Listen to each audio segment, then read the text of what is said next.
Hi అండి, నమస్తే అందరికీ. Welcome to sisters cooking channel అండి. ఇవాళ పెసరట్టు ఎలాగో చూపిస్తాను. పెసరట్టు రెసిపీ అండి. ఒక ఒక బౌల్ తీసుకుని అందులో ఒక 2 కప్స్ పెసలు నానబెడుతున్నానండి. ఒక 2 కప్స్ పెసలు తీసుకుని ఒక కప్పుకి పావు కప్పు రైస్ అండి.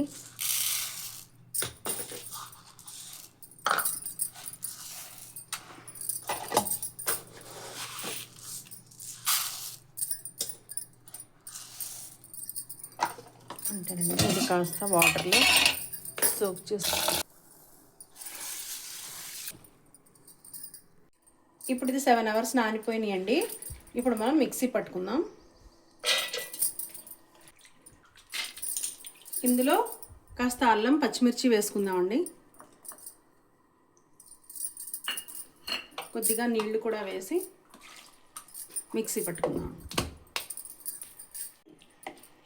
ఇప్పుడు ఇలా గట్టిగా పట్టుకోవాలండి, పల్చగా పట్టకూడదు, కాస్త గట్టిగానే మిక్సీ పట్టుకోవాలి.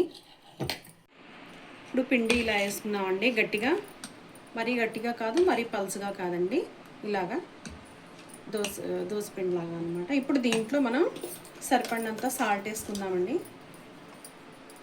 అలాగే కాస్త జీలకర్ర ఎక్కువ వేసుకుంటే బాగానే ఉంటుందండి. ఇప్పుడు ఇది కలిపేసి పక్కన పెట్టేద్దామండి. ఇప్పుడు దీంట్లోకి అల్లం చట్నీ ఎలాగో చూద్దామండి.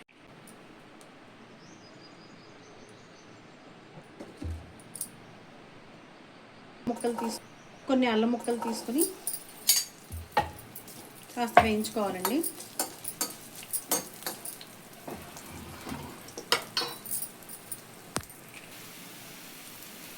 అల్లం ముక్కలు కాస్త వేగిన తర్వాత ఎండుమిరపకాయలు వేసుకోవాలండి. తగినన్ని ఎండుమిరపకాయలు. కారం ఎక్కువ తినేవాళ్ళు ఎక్కువ. ఎండుమిరపకాయలు వేగిన తర్వాత 2 స్పూన్స్ పచ్చెనపప్పు వేసుకోవాలండి. అలాగే 2 స్పూన్స్ మినప్పప్పు అండి. ఇవి కూడా దోరగా వేయించుకోవాలి. ఇప్పుడు ఇందులో 1 స్పూన్ జీలకర్ర వేసుకోవాలండి. అలాగే 1 స్పూన్ ధనియాలు, చింతపండు కూడా వేసేయాలండి. కొద్దిగా చింతపండు అండి, చిన్న నిమ్మకాయ సైజు అంత చింతపండు. ఇప్పుడు దోరగా వేసుకోవాలండి. ఇప్పుడు ఇవి వేగిపోయినాయండి, వీటిని మిక్సీ పట్టుకుందాం.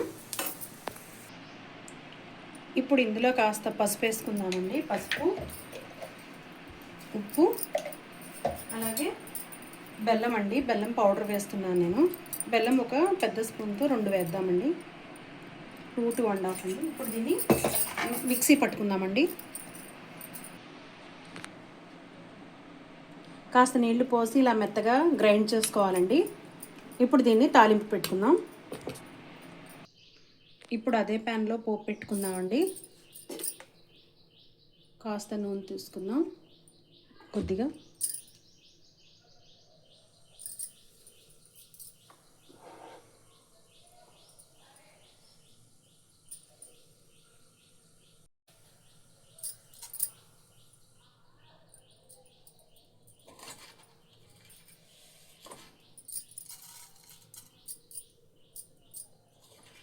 ఆవాలు, జీలకర్ర, మినప్పప్పు, పచ్చెనపప్పు వేసుకుందామండి.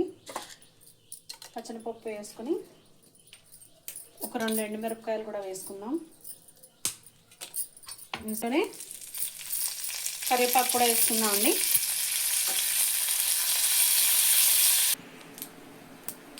ఇప్పుడు ఈ తాలింపుని ఇందులో వేసేసుకుందామండి.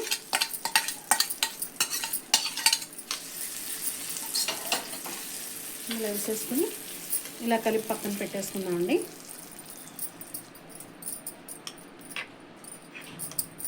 ఇప్పుడు పెసరట్టు వేసుకుందామండి. పెసరట్టు